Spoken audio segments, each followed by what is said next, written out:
In this video, we're going to try to figure out a good way to rig the head and the neck. And let me start off by saying that I'm actually not 100% satisfied with any of the solutions that I've come up with for this yet. But I'm going to show you the one that is kind of least bad so far. So obviously, the simplest rig from our perspective as riggers would be a simple FK bone chain. But for animators, this isn't really nice to work with, for a couple of reasons.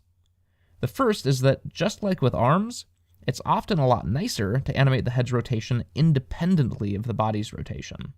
Having the head follow the body's rotation forces the animator to do a lot of counter animation. So right away, that suggests that we'll want the head to have a socket switch rig. But even with the head using a socket rig, the animator will still have to do a fair bit of counter animation on the neck.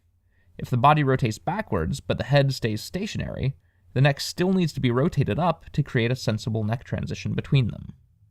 So that suggests that we'll want to do something like on Mr. Hot Dog's body, where the neck automatically blends between the head and the body. But that's still not enough, because the animator needs to have separate control over the neck as well, for things like pushing the head forward.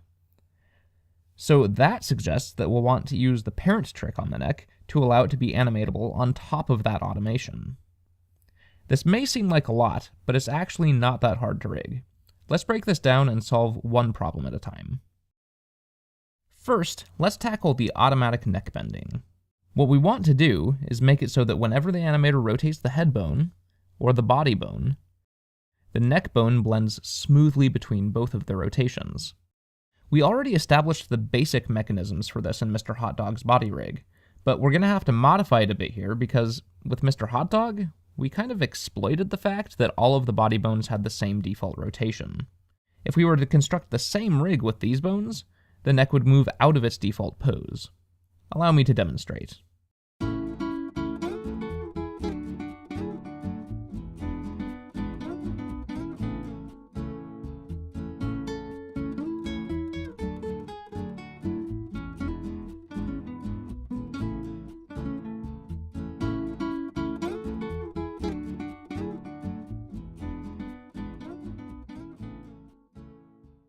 You see, it does create a smooth blend,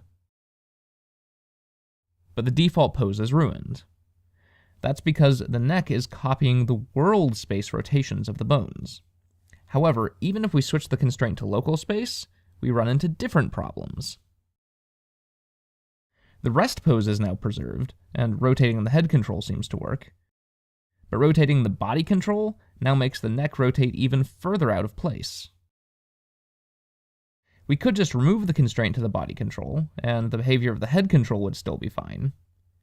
However, the neck doesn't adjust at all when rotating the body control now. So this is clearly not a workable solution. However, this is another one of those cases where we can use parents to help us out with the automation. The big problem here is that none of these bones have the same default rotation. But if we give them all parents, and do the automation on the parents, then we can easily make those parent bones have the same default rotation as each other. So what we're going to do is insert additional bones into this parent-child hierarchy, like so, and then put the constraints on those bones. This bone will affect the body, this one will affect the neck, and this one will affect the head. It's going to look a little confusing though, because their positions are actually going to be collapsed like this. But just remember that their hierarchy looks like this. Also, notice that this is going to have a side benefit. The animator will be able to animate the neck bone on top of this automation, because all of the automation is on its parent. So we're actually killing two birds with one stone, since that's another one of the things we wanted to be able to do. Not that I approve of killing birds with stones. Anyway, so let's try this out. To create these intermediate parent bones, we're simply going to extrude up on a single axis. As long as we're doing it on the same axis, all of these bones will be aligned the same. But it does look like we'll want to flip their roll 180 degrees.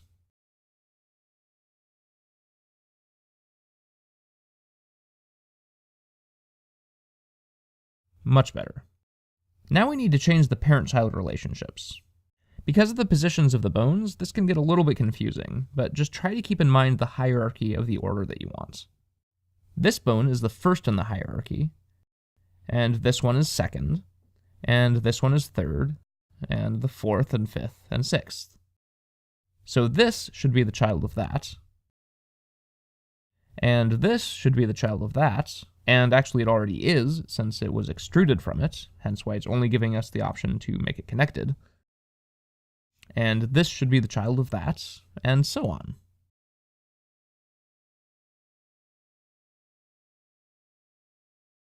Now if we play with the bones in order, we can verify that we got the parent-child relationships right.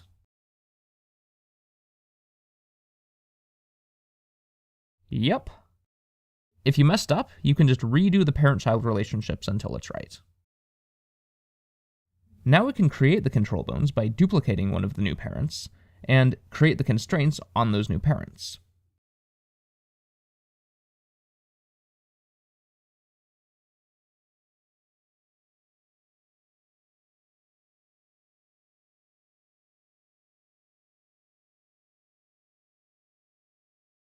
Now we have our default pose preserved, but the neck also adjusts properly to the body and head rotating.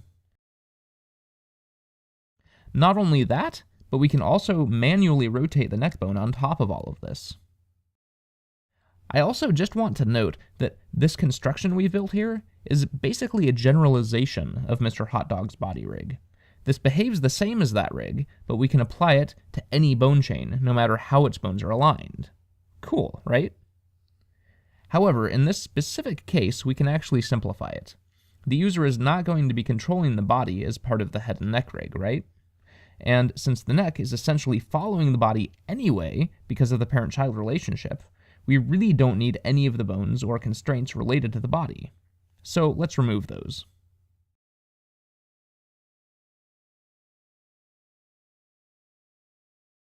This setup still works just like before, except that we're now directly rotating the body bone instead of rotating it via a separate control.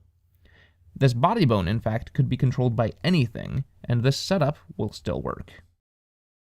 So now we have the auto neck working, and the neck can also be tweaked manually on top of that. So the only thing left is to create a socket switch for the head control.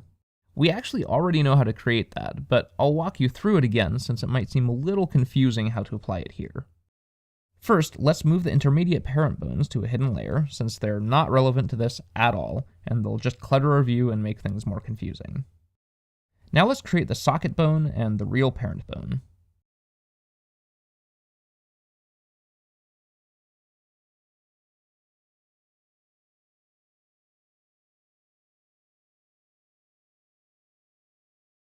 And let's parent the head control to the real parent.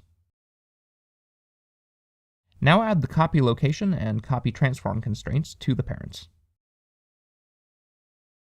Now when we rotate the body, the head control, and therefore the head, follows. But if we turn off the copy transforms constraint, then the head keeps its own independent rotation.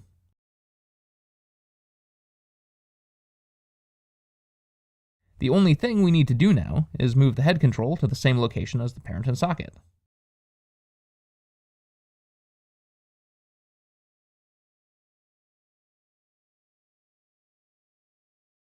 This looks pretty confusing, obviously, because there's lots of overlapping bones that look alike. But if you understand the structure behind them, then it's not so weird. And obviously, in the final rig, we'll set up a custom property on the head control for the socket switch, and we'll move all of the mechanism bones to a hidden layer. Oh, and of course, we'll want to lock the translation of the neck bone and the head control. They're only for rotation, not location. And that's it. This is how I currently rig necks and heads. At least, well, short necks in any case. Long necks are a totally different beast. Imagine flamingos. Oh goodness.